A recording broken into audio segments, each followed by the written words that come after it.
दशा ज्योतिर्लिंग भीम शंकर। आपने रामायण में कथा सुनी होगी कि रावण का छोटा भाई, आपने रावण की पत्नी का नाम, बेटे का नाम तो खूब सुना है, लेकिन विभीषण का और कुंभकर्ण की घरवाली का नाम जानते? कितने लोग जानते हैं?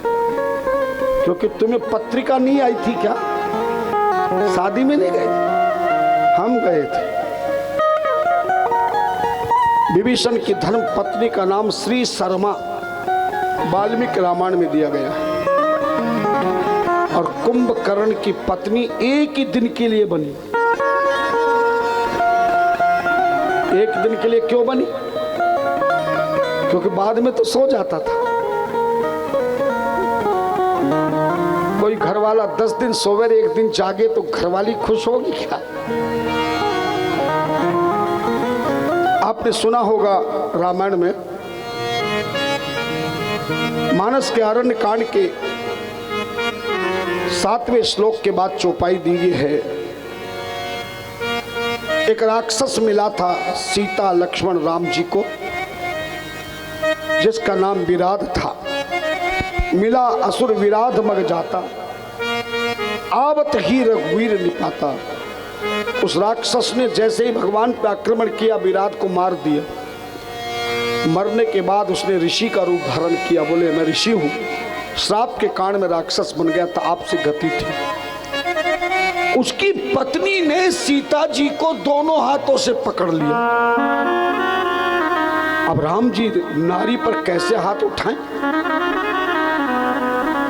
हालांकि शुरुआत राम जी की असुर लीला में नारी से हुई थी, ताड़का को, लेकिन वो तो गुरु जी ने आदेश दिया था, यहां अकेले कैसे करें? लक्ष्मण को इशारा किया।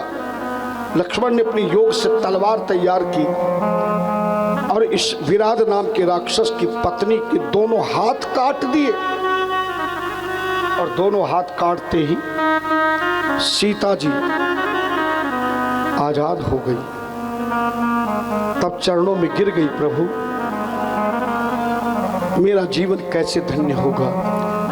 राम जी ने कहा तू इसी जंगल में रहना, तेरा नाम पुराणों में गाया जाएगा।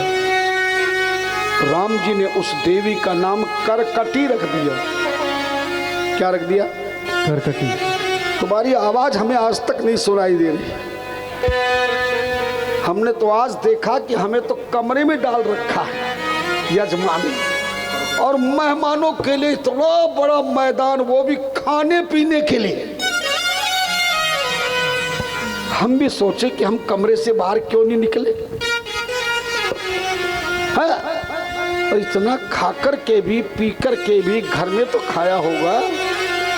बोला करो आज आज का टाइम है, कल तुम्हें कोई नहीं कहेगा कि बोलो, और बोलोगे तो चुप करा देंगे। चुप हो जा, पहले मेरी सुन। आज के जीवन में दोनों हाथ कट गए। कर कहते हाथ को, हाथ कटने के कारण उसका नाम करकटी रखा। एक बार कुंभकर्ण एक दिन के लिए जागा तो जंगल में घूमने आया, सामने सुंदर करकटी को देखा। खाली हाथ कटे थे, सुंदर बहुत थी। तुरंत गंधर्व विवाह कर लिया एक दिन के लिए, और विवाह करके करकटी गर्भवती हो गई। और ऋषि करकटी के गर्भ से, कुंभ के अंश से एक पुत्र पैदा हुआ, जिसका नाम भीम रखा। माता करकटी ने राम जी का चरित्र सुनाया। बेटे भीम ने प्रार्थना की, मेरी मृत्यु शिव से हो। कहते हैं कि भीम ने शंकर जी से विरोध करना शुरू कर दिया। जहां भी जाता वहीं पर शिव जी की पूजा को बेकार कर देता था। एक दिन एक भक्त वहां पर पूजा करने, कामरूप देश के राजा,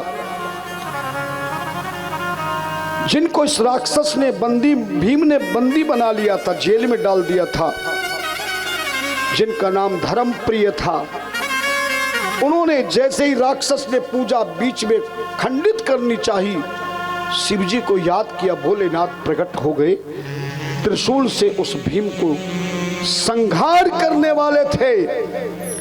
लेकिन अचानक भीम के दोनों हाथ शिव जी के चरणों में लग गए।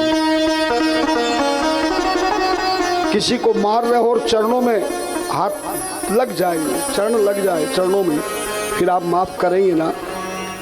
शिव जी ने कहा बोलो क्या चाहते हो? बोले प्रभु मैं राक्षस हूँ, राक्षस अंश से हूँ, लेकिन मेरे पिता परम आपके भक्त भोलेनाथ के, मेरे ताऊ जी भी आपके परम भक्त रहे, मेरे अंकल विभीषण भी आपके भक्त रहे, मैं भी आपके चरणों का भक्त बनना चाहता हूँ।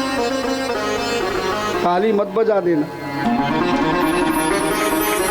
पर तुम्हारा भी दोष नहीं कि महाराज हमें तो ऐसा आनंद आ रहा कि ताली तो क्या सब कुछ भूल गए। तभी भीम शंकर के नाम से शिवलिंग हुआ और भोलेनाथ ने उस पर कृपा की गई। इस तरह से भगवान शंकर के यहाँ छठा ज्योतिर्लिंग हुआ।